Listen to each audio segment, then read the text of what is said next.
This is a lesson on thermal processes in the heat and thermodynamics unit.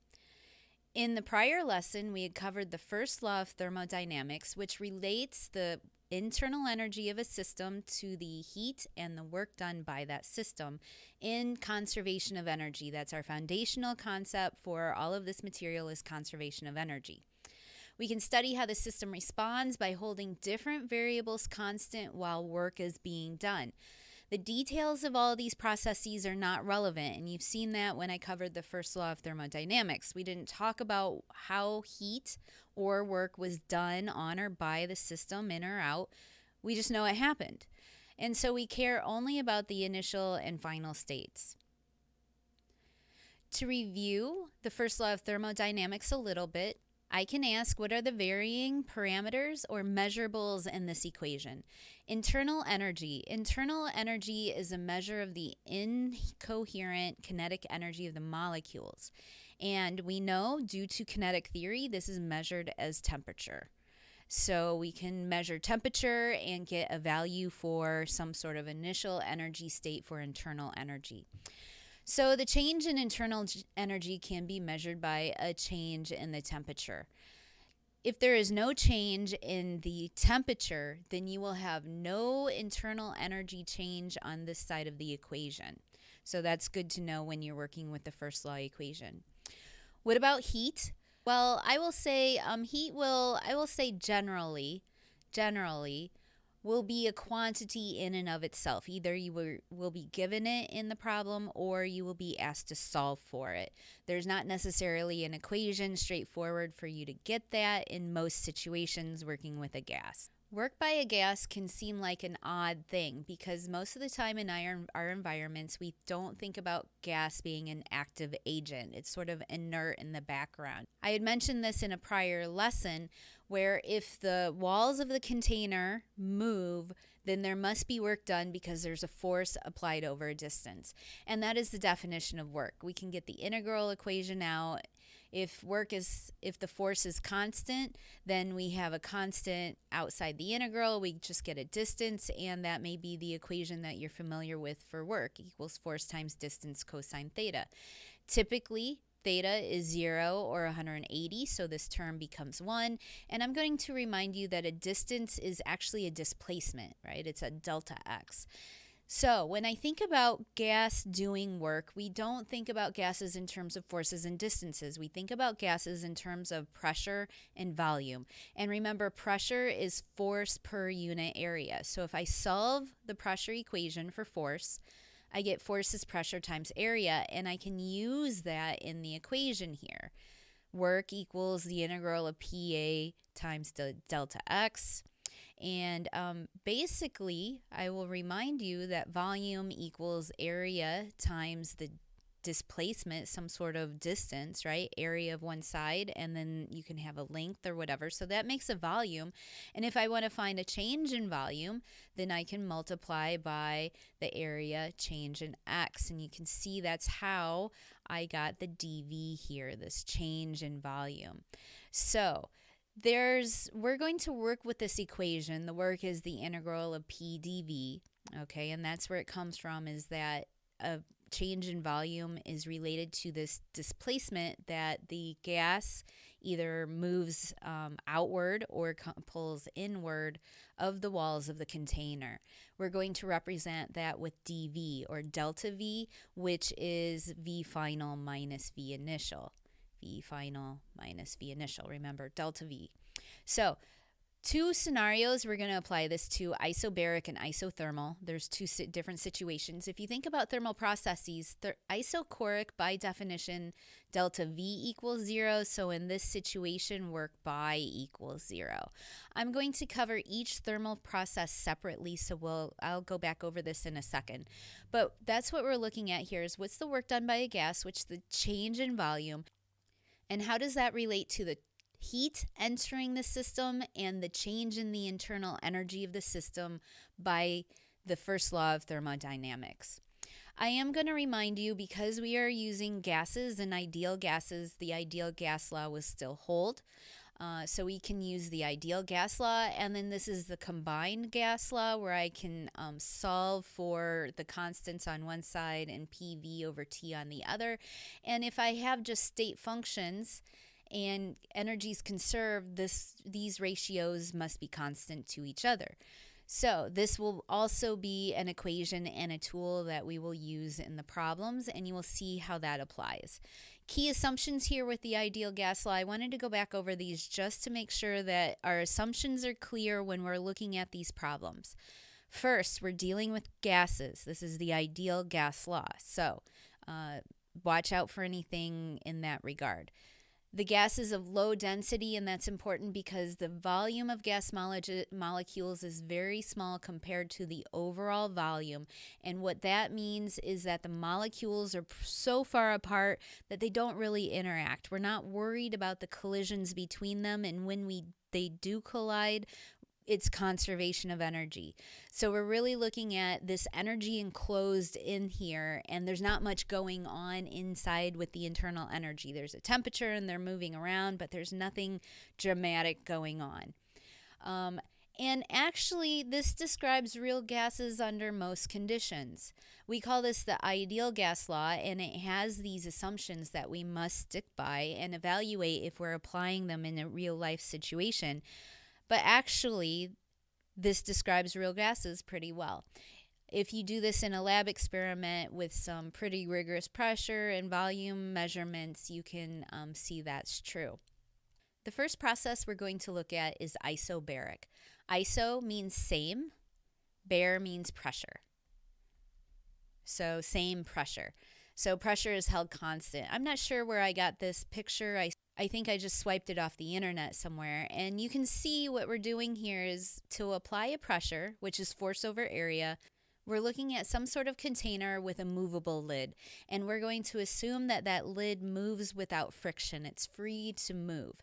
And what we see is we're applying the same mass over the constant area. So we're applying a pressure. And no matter what happens here, the pressure is going to be the same because it's the same mass in the same area. How does constant pressure affect the equations? Well, the ideal gas law, we can use it for one state or the other. It applies in this situation or this situation, and we can relate quantities in a single state. We can relate quantities in two different states. If this is isobaric, then I know P1 and P2 are equal to one another, and I can cancel those out. And that's how I get this relationship V1 over T1 equals V2 over T2. And you can use that to solve problems that are isobaric.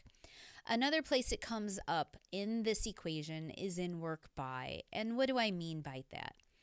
Well, when I look at the work done by the gas, and we can see this here, if there's heat coming into the system, or if there's some sort of temperature change, then there's a volume change. You can see that. And because the container wall is moving, the gas must have done work, or there must have been work done by something from the outside. Okay, so how do I do that? Well, I run it through the integral, and you don't need to know calculus in order to do this. What I will tell you is you just bring the constant value outside the integral, you integrate over a volume, and you get the change in volume out.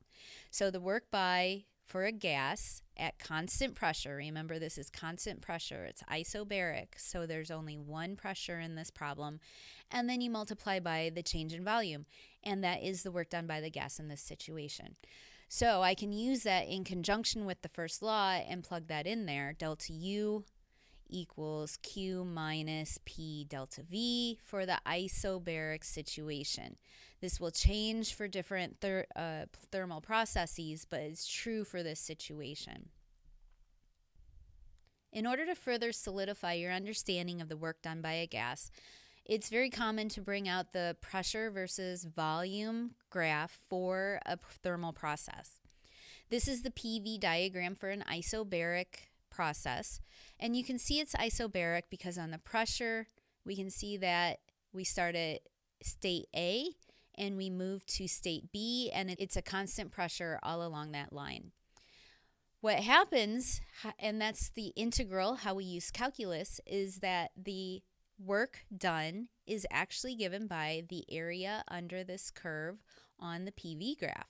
So we can see how that works. Here's the height, P. Here's the width, delta V. And we just multiply those together to get the area of this rectangle. And so that's what it looks like on a PV graph. I will not be assessing deeply with PV graphs, but you will need to know how to read them and how to read the amounts of work, like generally in quantity, like is it greater or less than. You may use them to calculate some values as well, but nothing terribly complicated when it comes to this. The problem I picked out for isobaric thermal processes is this isobaric volume change. It says a closed system gains 2,780 joules of heat at a constant pressure of 1.26 times 10 to the 5th pascals, and its internal energy increases by 3,990 joules. Okay, there's some numbers going on here, and I feel like I want to map them out and see what I know and what I don't know. So it says that there's a gain in heat. So I know heat is Q. I know when the system gains heat, there's going to be a positive sign, and that's going to be 2780 joules.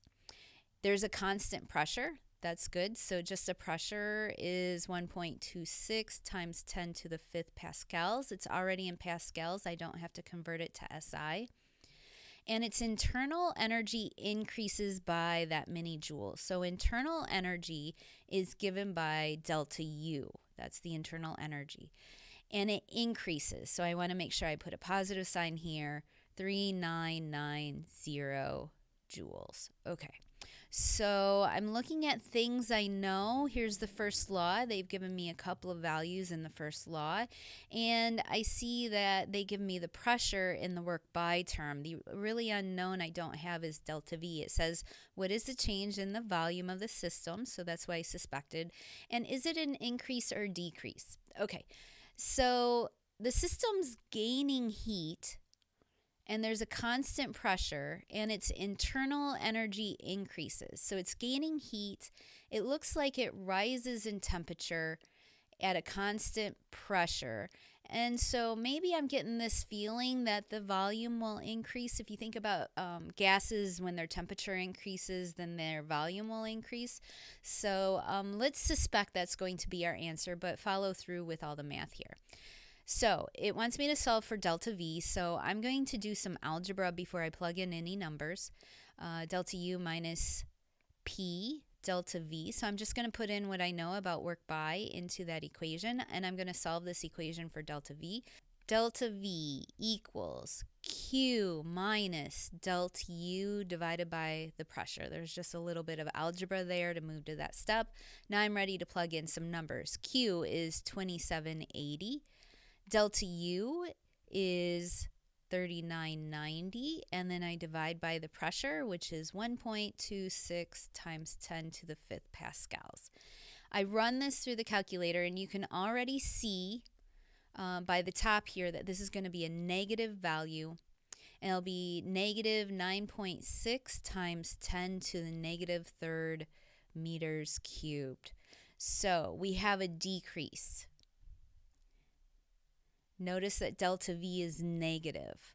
I expected it to be a positive, but what happens is that the internal energy increased so much that that heat went into increasing the thermal energy, and the volume went down, interestingly enough. So this is a situation where the system did something that went against our intuition, all right? So when I think about this, I have heat coming in, and the heat goes into changing the internal energy and having some work done by the gas. So when I look at the quantities here, there's heat come in, 2780. You would think that goes into changing the internal energy, raising the temperature, but it goes more into just that, right? We're going to subtract off this work done by the gas, this change in volume. And this change in volume seems to have contributed also to a rise in temperature, both the heat and the change in volume. And so watch your intuition on these problems. You can think out what you think is going to happen, but when you move through your math, it will give you the sign, and B, you will be able to reason what happened within that system. The next thermal process we're studying is isothermal, which means constant temperature, same temperature. When we look at the combined gas equation, we can see that the temperature 1 equals temperature 2. Those cancel to unity on both sides, and we're left for P1V1 equals P2V2. And that's a nice relationship we can use in the isothermal situation in conjunction with the ideal gas law or the first law of thermodynamics. What to note? Since the change in temperature is 0, in the first law of thermodynamics, delta U will be 0. And what we see in this situation is that Q equals work by. Any heat coming in or out of the system will affect some work being done by or being done on the gas. What does that look like? For isobaric, we had work by equals P delta V, but P is changing in this situation, so that's not a relevant equation. We need something that's relevant for a isothermal situation. So when I look at this integral, instead of PA in here, what we're going to replace it with is pressure as a function of volume, dV. And when I look at the ideal gas law and solve for pressure in terms of all of the other variables, I get P equals NKT over V, right? This would be pressure as a function of volume. When I do an integral over that, when I do a substitution and plug that in, it's a 1 over situation, and if you're familiar with physics, you know that leads to a natural log. So I get work by the gas is the number of molecules, Boltzmann constant, temperature, and remember this is isothermal, so this temperature is constant, and then the natural log of V final over V initial. This requires you to be familiar with exponential and logarithmic algebra so that you can solve for different variables, or at least be able to plug in natural log into your calculator. The problem I cover will exemplify some of this algebra. Again, if you're given moles, you can use the NR version of the equation rather than the NK version of the equation. Taking a quick look at the PV diagram for isothermal, this is what it looks like. It starts at some sort of state, whether from A to B or B to A, and going along this line. It's natural to let this go along down from a large pressure, small volume to a small pressure, high volume. That's more of a natural situation, and this would be the spontaneous process from A to B. This is an isothermal on the PV graph. I'm going to introduce adiabatic in a little bit, but notice that the adiabatic has a deeper curve than the isothermal, and that's how you can tell them apart. So in this situation, when I think about work done by the gas or on the gas, in this situation it'll be by the gas because there's an increase in volume. It's all of this dark purple area plus the adiabatic underneath. So the work done by the isothermal situation, isothermal, is going to be greater than the work done by the adiabatic situation, just based on looking at this graph and the areas underneath the curve for both the isothermal and the adiabatic processes. I chose a pretty straightforward problem in order to exemplify this concept. I have the equations over here. Here's the first law of thermodynamics and then the equation for work by for an isothermal situation. So we have isothermal expansion of helium. 6 grams of helium, which is 4 grams per mole, expand isothermally at 370 Kelvin and does 9,600 joules of work.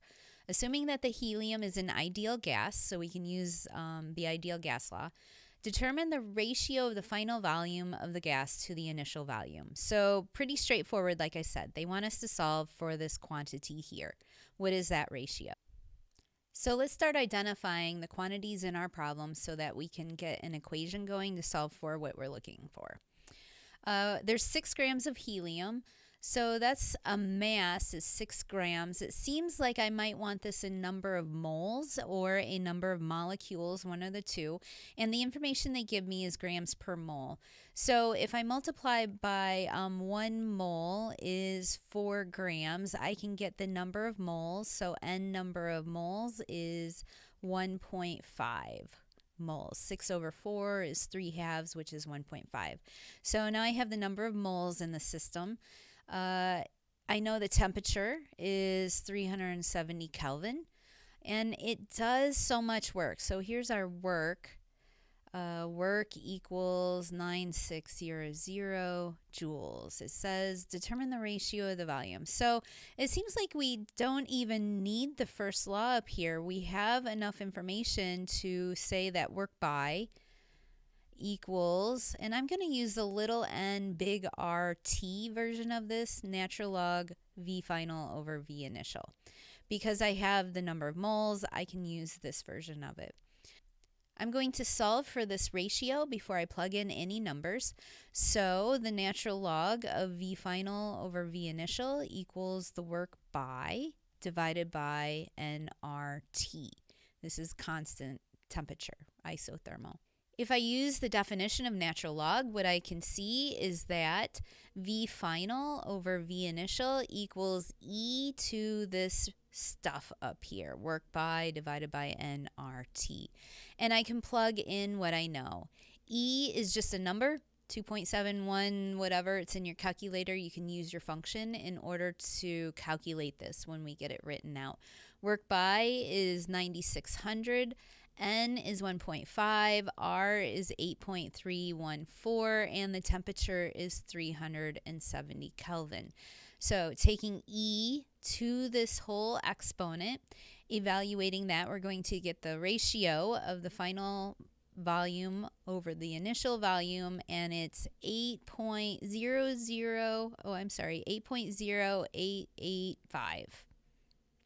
So I approximated it to be about 8 times larger, right? It's a ratio, so it's 8 times larger. All of the work that was done, it does 9,600 joules of work. All of that work went into expanding it. There was no temperature change. So this is an isothermal situation. It may be difficult for you to think of an isothermal situation in regard to a gas.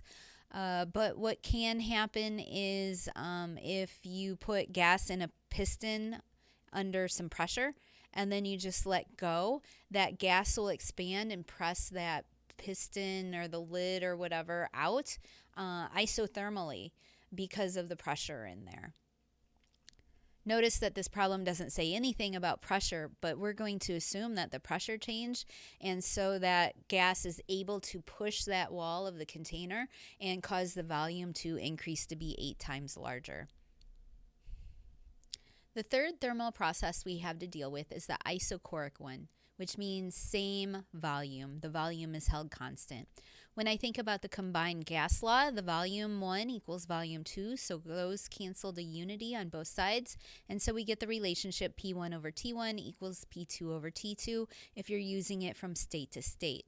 Of course, the ideal gas law still applies, and when I look at the first law of thermodynamics, the work by is 0. Remember, delta V is going to be 0, so any work by a gas is going to be 0. So this term is not relevant in the first law for this particular situation. So that we get the change in internal energy equals Q. So whatever heat goes in causes a change in the temperature, or whatever heat leaves the system causes a change in the temperature. So we're going to be working with those two terms only when we're doing isochoric situations. When we look at the PV diagram for an isochoric process, we can see that isobaric are on here, right? Constant pressure all the way across if we go from A to B or D to C. And you can see that the work done by the process at the higher pressure is larger than the work done by the process done at the lower pressure. Let's focus on the isochoric. An important thing to notice about isochoric is when you look at the area under this curve, This is just a vertical line. There's no area under it, which is what we know. The work by the gas in this situation is 0 because delta V equals 0. There's no work done in this situation, and that's how you see it on the PV curve, is just a straight up and down line. No change in volume, no work done. This is a quick problem exemplifying the isochoric situation. Cold weather tire pressure. And notice that we're working with tires on a car, and that's where the isochoric comes along, where V initial equals V final. Your tire is like stuck in that shape. And so whatever it is, it is. The gauge pressure in your car tires is 2.5 times 10 to the 5th pascals at a temperature of 35 degrees Celsius when you drive it onto a ferry boat to Alaska. What is their gauge pressure later when their temperature has dropped to negative 40 degrees Celsius? So, because there's a temperature drop, there will be a pressure drop. And we can see that in the combined gas law equation. Remember, V initial equals V final, so I can cancel those on both sides. So I get P1 over T1 equals P2 over T2. And in this situation, they've given us 3 of these values. P1 is 2.5 times 10 to the 5th pascals. T1, I'm going to remind you, will be 35 plus 273 Kelvin, right? This equation has the Boltzmann constant in it, which is in Kelvin. So we want our temperature in Kelvin when we do these proportions. So this turns out to be 308 Kelvin. T2, when we convert the negative 40 degrees Celsius to Kelvin, we get 233 Kelvin. So solving this equation for the gauge pressure in the second situation, we're going to get P1 times T2 over T1. And that's why you need to change your temperatures. You need this to be in the same units, and it needs to be in Kelvin, or you're not going to get the right ratio here. So let's plug some numbers in, 2.5 times 10 to the 5th, and then I'm going to multiply by T2, which is 233, over T1, 308. So when I run this through the calculator, I get P2 is this fraction. If I do this fraction, it's 0.7565 times P1. And when I multiply that out, that's 1.89 times 10 to the 5th pascals. So we're still over atmospheric pressure, and it is less than the original pressure, which I expected. That's why you need to watch your tire pressure in the winter when the cool months come by. If your tire pressure isn't adjusted, then you're going to get uneven wear on your tires, and they need to be at the right pressure. The final thermal process we need to explore is adiabatic. And in the adiabatic process, nothing is held constant. So when we look at the combined gas law, we need all of these terms. They are all changing, which is fine. We can use that equation. It was simpler in the other examples, but in this example, we need to keep all of those terms in there. The pressures are changing, the volume is changing, and the temperature is changing. All of those are changing. The ideal gas law still stands. If you know enough information for an initial situation or a final situation to calculate a value, you can still use that.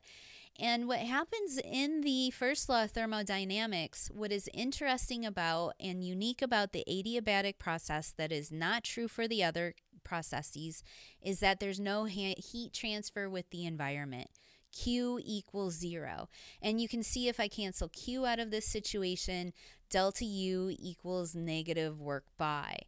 Whatever change in volume, whatever change in pressure is going on, it causes this change in temperature, or vice versa. If you have a change in temperature, it'll cause a change in pressure and volume. Okay? This is a fundamental process for things like making clouds. The relationship between pressure and volume in this situation is not as easy in the other situations. What we can see here, and I'm not going to go into how this is derived, the equation is P1V1 raised to gamma, and this is Greek letter gamma. It's a lowercase letter, so P1V1 raised to gamma equals P2V2 raised to gamma. The P is not raised to gamma, only the V's are raised to gamma. Okay, so be careful when you use that equation. And I must tell you that this gamma is related to the specific heats at constant volume and constant pressure. And for me, it's thinking about like degrees of freedom as well. For monatomic gases, gamma is 5/3, and for diatomic gases, gamma is 7/5. So that power there becomes either 5/3 or 7/5. So you need to be able to know how to operate rational exponents when you do algebra for these problems. When we look at the PV diagram for adiabatic processes, we'd seen this before, that it has a steeper curve than the isothermal. And we will also see that the pressure changes. Notice the pressure goes from here to here, or vice versa if we're going in this process. And the volume changes as well. So that's why we're getting the steeper curve. Okay, the temperature is also changing. With the isotherm, there's no temperature change.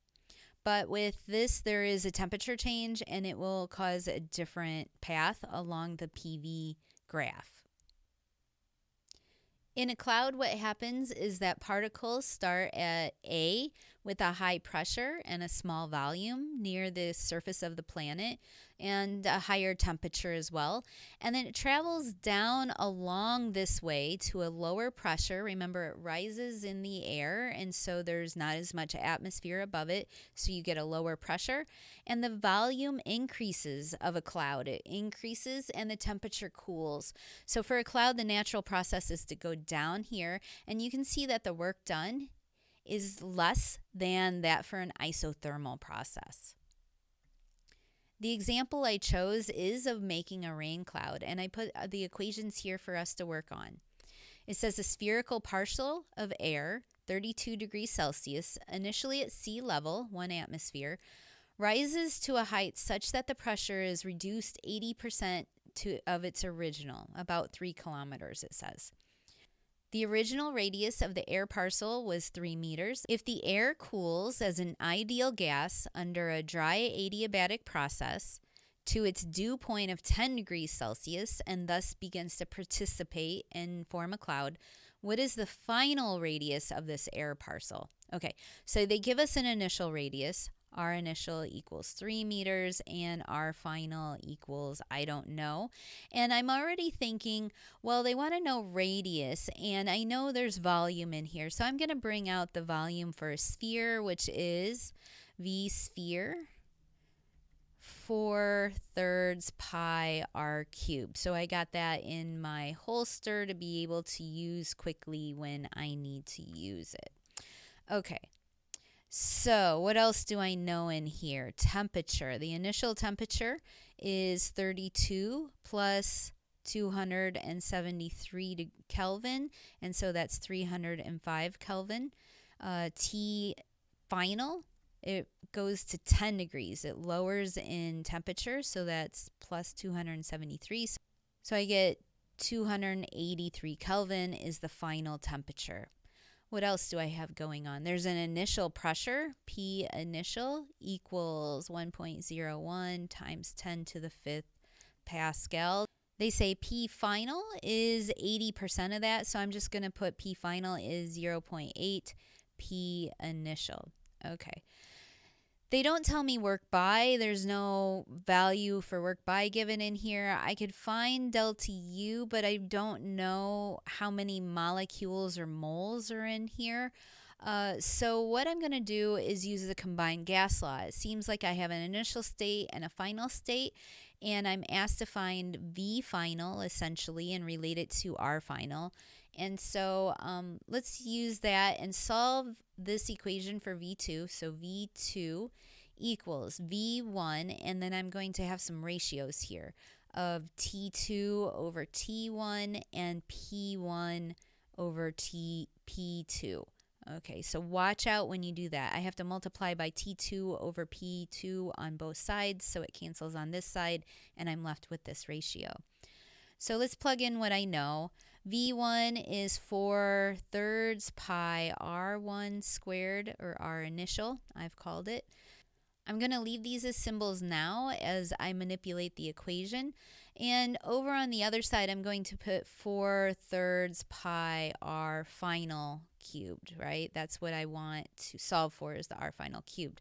What you're seeing on both sides, and I fixed that cube right there. The 4/3 cancels because it's multiplication.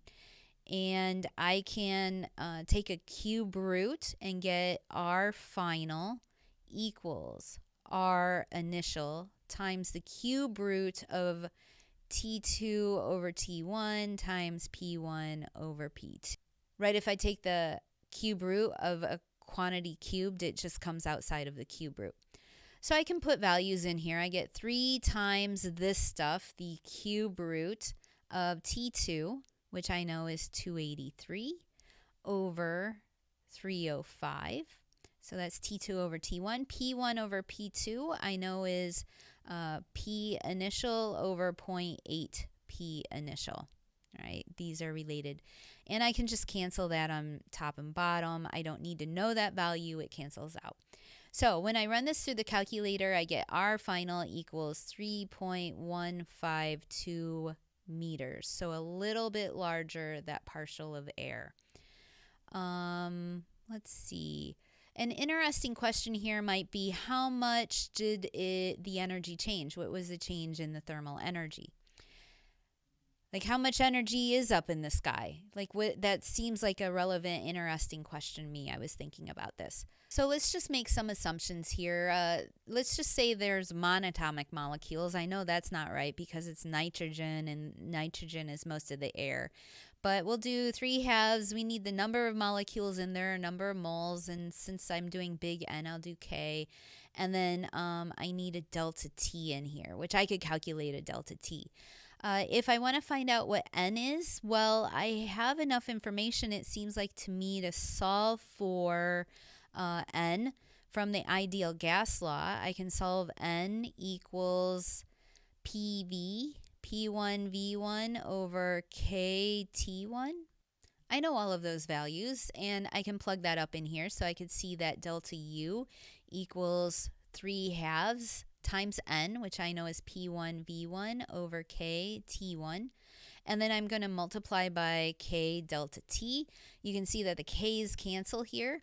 I know delta T, P1 V1, and T1. When I run this through the calculator with this assumption that it's just monatomic molecules, I get the change in energy to be 295 calories overall. Big C calories. I don't remember the number for joules, but I remember that the calories was like a really big candy bar in that cloud. Like, that's how much energy is changed. That's how much energy that went from the thermal energy of it being compressed to it expanding and being cooler. I just wanted to take a moment and kind of summarize what I had talked about throughout this lesson. So here are the different types of processes. This is the order I talked about them in. This is the important quality. What is the important thing going on for each one? Constant pressure, constant temperature, to constant volume. Nothing's constant except the heat is 0 in the adiabatic process. For each one of these, there's an important implication, and this is where I'm kind of arranging the equations for you to help you remember. When there's constant pressure, the work by is very easy to calculate, P delta V. If there's an isothermal or constant temperature, we had to do a weird integral and get a natural log. The algebra here includes log and exponential algebra, and the work by is given by this equation. Isochoric is constant volume, so that means these values are 0. Natural log of 1 is 0. So the work by is 0 in this situation, and you get that the change in energy is given by the heat. All of the heat goes into changing the internal energy, or vice versa. In the adiabatic, there's no heat being added, and we saw that in the cloud problem. All of the energy exchange was within the molecules in the system, and there was nothing coming in from the outside and nothing going towards the outside of the system. It was all staying in. So that's why delta Q is 0. If Q is 0, if there's no heat being added to the system, in the first law of thermodynamics, we see that the work by is the negative change in the thermal energy. And so if you know the change in thermal energy, you can figure out how much work that gas did. We can't use these two equations because pressure isn't constant and the temperature isn't constant. These are for very specific situations. So be careful when you're just grabbing equations to work with thermal processes. You can't just use one. You have to think about what's the thermal process, what quantity is 0, and what quantities are changing. And that will help guide you into how to use these equations.